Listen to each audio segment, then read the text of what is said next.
Mae clwb pêl-droed Bangor yn gobeithio yr adeg yma tymor nesa y byddan nhw'n chwarae mewn stadiwm newydd sbon ar y safle yma ar gyrion y ddinas. Torri tir newydd a ballu.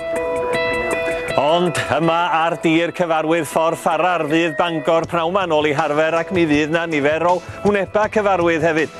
Oherwydd mae hi'n ddarbu Gwynedd. Bangor yn erbyn Porthmadog. Croeso i'r clwb pêl-droed.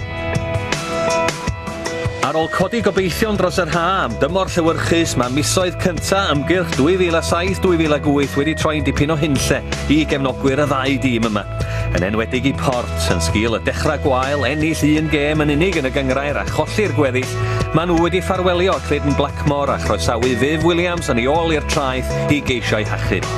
Tan gyflawni mae carfan dalentog newydd Bangor hefyd dan yr hen ffefryn Neville Powell.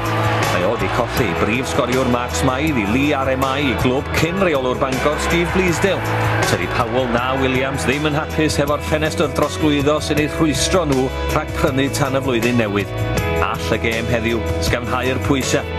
I think it's going to be a tough game, probably tougher than we beat Manethley a couple of weeks ago 2-0.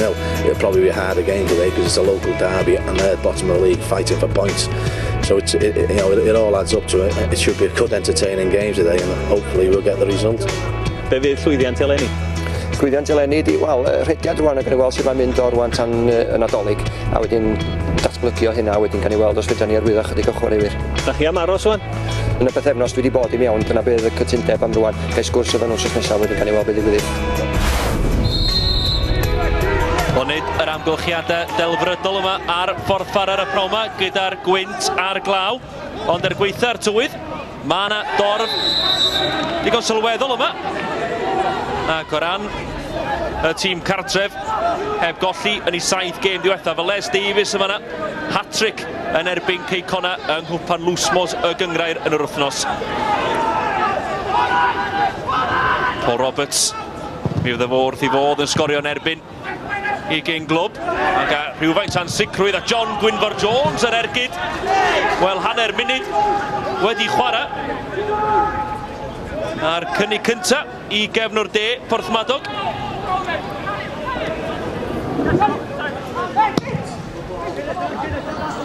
Stott. Wedi curo I ddyn hefyd Stott. Allu ddod yn yr bel yn ôl ar draws gôl. A'r hen ben Mike Foster oedd yno. 6 munud wedi chwarae. Stott ar amser I benderfynu. Ac mi oedd Les Davies yn barod I fanteisio ar unrhyw gamgymeriad. Parry. Ac Jones ydi o am yr gydio eto. Ydi wir yr ergyd yn hyfryd. Oddi ar y postyn o dwi'n siŵr bod Paul Smith y golwr wedi cael cyffyrddiad. 9 munud wedi chwarae. Ac eto John Gwynfor Jones o bellter y tro yma. Clod i'r cefnwr de ac yn yr un modd i'r golwr Paul Smith. Oedd hi'n ergyd fendigedig. Ond mi gafodd Smith I law at y bêl.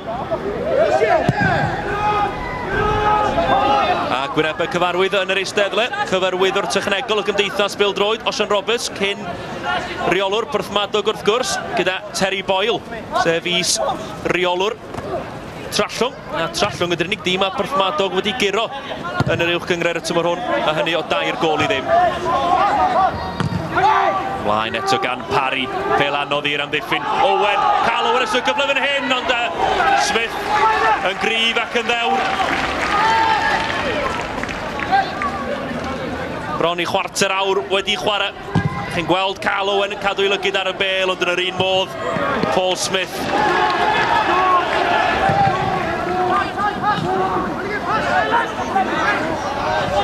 Davies, chydig iawn dri weld o Les Davies ydyn hyn hefyd. Wel, 3-4 y chwaraewyr Porthmadog yn geisio I rwystro fo. Ac mae o'n ennill ceg rhydd. Sargent. Mae'n un beryglus! A'r peniad. Heibio'r postyn. A cyfle gwirioneddol I Bangor. A Welsh di colli'w ddyn. Ac wedi 6 munud ar 20. Meddwl y Bangor fod yna blaen. Jones, Roberts at Sadler.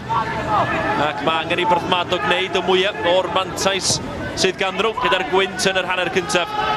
Foster at Parry, rwan mae'n gyfle i Parry ar gydio. Troi dden isel. Smith eto. Un peth oedd ar feddwl Gareth Parry. Gyd anodd hefyd i'r golwr Paul Smith. Mlaen gan Beatty. Roberts yn ceisio rheoli'r bêl. Mae di gwneud yn dda hefyd Paul Roberts. Mae Owen, mae Olic yn gweiddi am y bêl. Paul Roberts, ond mi ddylai fod i pasio. Pam yn y byd na ddylai fo wedi codi ben a gweld Olic. Mi nath o'n gampus yn reiddiol Paul Roberts.